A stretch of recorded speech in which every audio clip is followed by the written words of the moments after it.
Hari ini kita akan membahas hakikat, instrumentasi, dan praksis demokrasi Indonesia berlandaskan Pancasila dan UUD NKRI 1945. Mari kita simak penjelasannya. Demokrasi berasal dari bahasa Yunani, demos berarti rakyat, dan kratos berarti kekuasaan atau pemerintahan. Artinya, kekuasaan ada di tangan rakyat. Dalam sistem demokrasi, rakyat bukan sekadar penonton, tapi memiliki peran sentral dalam menentukan arah negara. Partisipasi itu bisa melalui pemilihan umum, keterlibatan dalam organisasi masyarakat, hingga pengawasan terhadap jalannya pemerintahan. Demokrasi tidak hanya tentang memilih pemimpin, tapi juga tentang menjamin bahwa suara rakyat menjadi bagian dari proses pengambilan keputusan. Demokrasi Indonesia tidak berdiri di ruang kosong. Ia berakar pada nilai-nilai luhur bangsa, yaitu Pancasila dan UUD 1945. Hal ini menjadikan demokrasi kita berbeda dari sistem demokrasi liberal di negara lain. Demokrasi Pancasila menempatkan nilai-nilai kemanusiaan, persatuan, dan musyawarah sebagai landasan utamanya. Dengan kata lain, demokrasi tidak hanya soal kebebasan individu, tapi juga tanggung jawab sosial dan semangat kebersamaan dalam menentukan arah bangsa. Tujuan demokrasi adalah menjamin kesejahteraan, kebebasan, dan keadilan bagi seluruh warga negara.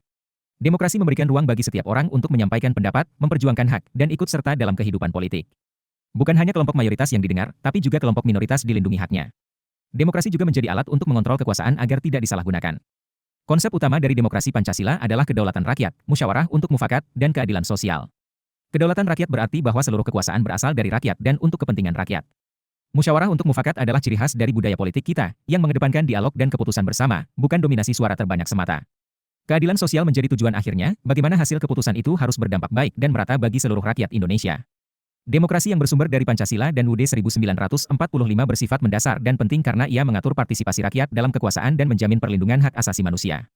Di samping itu, demokrasi Pancasila menghindari praktik oligarki atau kekuasaan yang terkonsentrasi di tangan segelintir orang. Sistem ini membuka ruang dialog, kritik, dan evaluasi terhadap pemimpin, serta meletakkan etika dan moral sebagai bagian penting dalam pengambilan keputusan publik. Ada berbagai manfaat dari penerapan demokrasi Pancasila. Salah satunya adalah keikutsertaan rakyat dalam proses pemerintahan yang bukan hanya simbolis, tapi nyata. Sistem ini juga menjaga keutuhan bangsa dengan menampung aspirasi yang beragam. Penegakan hukum menjadi pilar utama agar semua keputusan dapat dipertanggungjawabkan. Pemerintah pun dituntut untuk transparan dan bekerja sesuai amanat konstitusi dan kehendak rakyat. Istilah demokrasi Pancasila berkembang sejak Orde Baru sebagai respons atas penyimpangan demokrasi di masa sebelumnya, khususnya pada masa demokrasi terpimpin. Pasca peristiwa G30S, PKI, muncul kebutuhan untuk memperkuat identitas demokrasi Indonesia yang berpijak pada nilai ketuhanan, kemanusiaan, dan kedaulatan rakyat. Pemikiran ini tercermin dalam berbagai dokumen historis seperti Piagam Jakarta dan Pembukaan UUD 1945. Sumber sosiologis demokrasi Indonesia dapat ditemukan dalam struktur masyarakatnya yang kolektif dan komunal. Nilai kekeluargaan dan gotong royong sudah lama menjadi bagian dari kehidupan sosial, dan itu kemudian diterjemahkan dalam sistem politik melalui prinsip musyawarah. Demokrasi kita dibentuk oleh realitas sosial Indonesia sendiri, yang menghargai kebersamaan dan harmoni dalam pengambilan keputusan. Secara politik, demokrasi Pancasila memiliki dasar yang kuat dalam Pembukaan UUD 1945 dan nilai-nilai Pancasila. Kedaulatan rakyat ditegaskan dalam konstitusi sebagai sumber dari segala kekuasaan negara. Selain itu, prinsip checks and balances dijalankan untuk mencegah dominasi satu kekuatan tunggal. Demokrasi di sini tidak hanya soal siapa yang berkuasa, tetapi bagaimana kekuasaan itu dijalankan dan dikontrol secara adil. Demokrasi Indonesia mengalami dinamika panjang.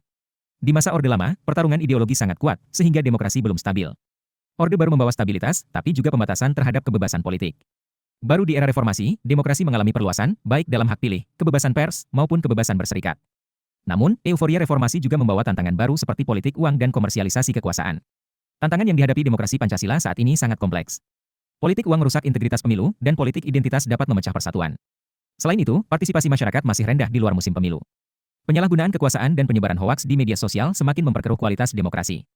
Ini menjadi pekerjaan rumah bersama, agar demokrasi tetap berjalan sesuai nilai-nilai Pancasila. Demokrasi Pancasila bukan hanya bentuk sistem pemerintahan, tetapi juga mencerminkan karakter dan nilai-nilai dasar bangsa Indonesia. Di dalamnya terkandung prinsip-prinsip seperti kedaulatan rakyat, musyawarah, serta penghormatan terhadap hak asasi manusia. Prinsip ini tidak dijalankan secara mekanis, tetapi selalu terikat pada nilai-nilai luhur Pancasila. Setiap kebijakan publik, perumusan undang-undang, dan pelaksanaan kekuasaan negara harus selalu mencerminkan 5 sila dalam Pancasila. Demokrasi Pancasila adalah bentuk demokrasi yang menyatukan sistem politik dengan jati diri bangsa Indonesia, yang religius, beradab, menjunjung persatuan, menjamin partisipasi rakyat, dan mengedepankan keadilan sosial. Nilai-nilai pokok demokrasi Pancasila. Demokrasi Pancasila berpijak pada 5 nilai utama, kedaulatan rakyat, yaitu rakyat sebagai pemegang kekuasaan tertinggi. Musyawarah mufakat, di mana keputusan diambil melalui dialog, bukan suara terbanyak. Nilai Pancasila, dengan 5 sila jadi dasar setiap kebijakan. Persatuan dan gotong royong, di mana politik harus menyatukan, bukan memecah. Etika dan moral, yang berarti demokrasi harus menjunjung kejujuran dan kemanusiaan. Demokrasi Pancasila adalah demokrasi khas Indonesia, yang tumbuh dari nilai dan budaya sendiri. Partisipasi aktif dan kesadaran nilai kebangsaan adalah kunci menjaga demokrasi ini tetap hidup. Maka dari itu, mari jadi warga negara yang cerdas, peduli, dan bertanggung jawab.